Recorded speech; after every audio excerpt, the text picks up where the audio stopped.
Hola a tots, soc Víctor de Sonaos de Crevillent i continuem en esta sèrie de vídeos de Tocant a l'Antigua. Avui veurem canvis d'afinació en la guitarra. Veurem un. N'hi ha més, però de moment en veurem un. Bueno, sempre pensem que la guitarra s'ha afinat sempre, conforme la tenim ara afinada. És de la sexta a la primera, mi, la, re, sol, si i mi.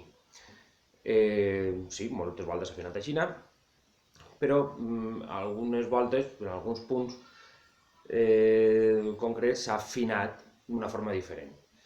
El que en alguns llocs, com per exemple a Múrcia, coneixen com a xifrar la guitarra, és canviar la xifra, l'afinació de la guitarra.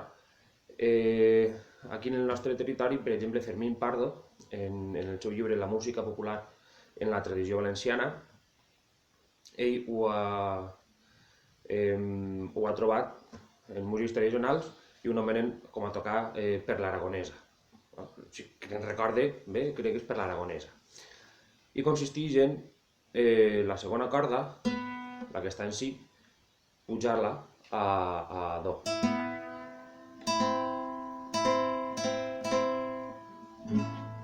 Sí. Simplement això és pujar-la mig to, no? Per a què serveix? Per exemple, en el cas que estiguem tocant jota, utilitzant les mateixes postures que vam veure per tocar per dalt, recordeu-ne que era en el quint traste, posàvem aquí la postura, tocàvem per la i per mi. Entonces, en esta afinació el que podem fer és, en les mateixes postures, simplement pujant-les una corda més, tocar per re. És dir, començaríem en el quint trast, 1, 2, 3, 4 i 5, però esta volta en la primera corda. Quint trast, primera corda. La segona corda al sext i la tercera al sèptim. Això seria un re major. Seria igual que quan toquem per dalt, que començàvem en la segona corda, ara comencem en la primera. El canvi de l'afinació ens permeteix això. Tenim això que seria el primer acorde, que seria re.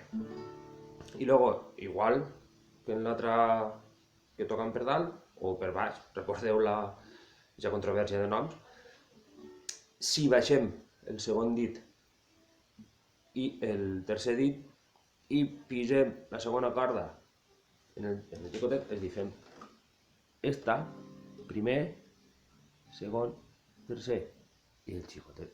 Ahí, tot això en el quint trast, ahí tindríem la sèptima. Això serviria per a fer una jota per re, per exemple.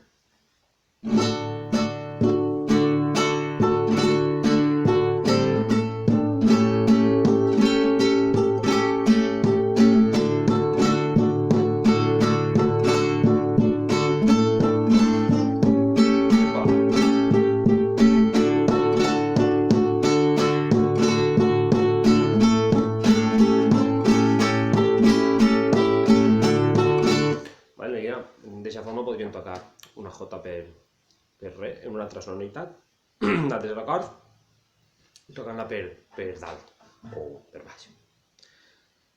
Bé, tot això per avui de moment. Gràcies.